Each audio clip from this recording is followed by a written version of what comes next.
What is going on, everybody? It is Dylan with Astrodfs, bringing you a different type of video. So I haven't made one of these videos since the beginning of the season.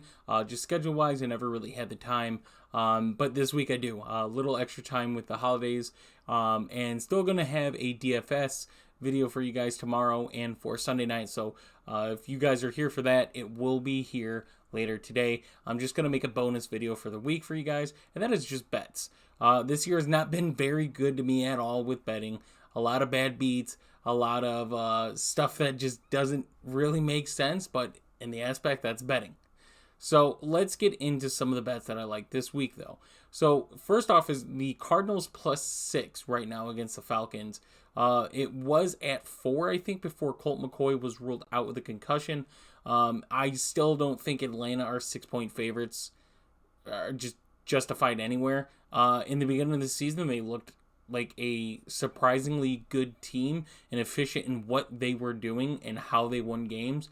But as of late, they have not been that. Desmond Ridder showing signs of progress, relying on his weapons and stuff like that. They're still able to run the ball. But I think overall, the talent that is still on Arizona's team, even though they are a losing football team out of the playoffs, all that stuff, I still believe the 6 points is not fair enough for them, especially with the J.J. Watt announcement. I think that team is definitely going to play hard, especially that defense. I would hope that they play a little tougher than they have before, especially with nothing else to really play for except, pride, just performance-based, all that stuff. +6, I'm going with Arizona on the road. I still think Atlanta comes out with this win, but 6, I feel like is way too far for the Cardinals. So next we have, unfortunately, my Bears at +6.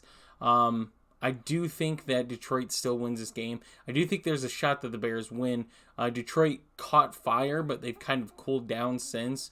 They're still in the playoff hunt. They need to win these next 2 games, and this is a must-win. But on the other hand, we have the Bears, who this team has not went down without a fight. Even though the scores don't justify that, I still feel like they play very tough, especially Justin Fields. He wants to build that chemistry, especially knowing that he's going to have someone like Chase Claypool on the roster next year, and to just, try to attract talent. To me, that's one of the biggest things right now for a losing team, especially like the Bears, who have a lot of money, is trying to attract talent by showing that there are upsides of being on that roster. So, Detroit's offense, one of the best, in my opinion, they are a top 10 offense in the league. They might not prove it every week, but I believe with all the weapons there, they are a top 10 offense. But a big divisional game, Bears +6, very close if you remember the first matchup, but Bears +6, so 2 +6 teams so far to start it. The next game, I'm going to take an under. I'm going to take under 40.5 of Cleveland and Washington. These are 2 offenses that are just not clicking all that well. With Carson Wentz now in the line, the starting quarterback position, that makes me not like Washington as much. I know a lot of people feel the same way. I like Taylor Heineke, I always have, but Washington has Chase Young back, which is a huge boost to their defense. And Cleveland's defense has not been what they used to be, and their offense isn't what they should be. I just see this being a very close, low-scoring game. As you could tell by the ±2, 40.5, I'm going to take the under on it. I'm prepared to get beat by Carson Wentz and Deshaun Watson. I just haven't seen enough from either quarterback this season to really make me fall in love with that. I could see a very strong defensive game here. The next one is the Broncos +12.5. We all know that Patrick Mahomes has struggled with double-digit spreads. Not that he takes that into consideration at all. He just wants to win and do his thing. But Denver +12.5, another team where I think that they want to show that they can be a competent team, and they have a lot to work on going into next season. The Chiefs just trying to stay healthy, trying to get that bye. That's what they're going for. So they're going for the win. They're not going to go to murder a team. Now, don't get me wrong. Kansas City is one of the strongest offenses, if not the best offense in the league, and very productive. But Their wide receivers have been banged up. Nicole Hardman may or may not play. Kadarius Toney has been banged up. MVS has been banged up. Juju has pretty much been the only consistently healthy receiver. But even then, I'm expecting them to want to get their wide receivers healthy. Their run game has been amazing. They've used Jared McKinnon a lot. Travis Kelce's there. We saw Travis Kelce struggle against Denver in the game before. I like Denver's defense. I still think they're one of the best defenses in the league. I'd put them as a top 10 defense. It's just what their offense does to them kind of screws over their defense. So, but Denver 12.5.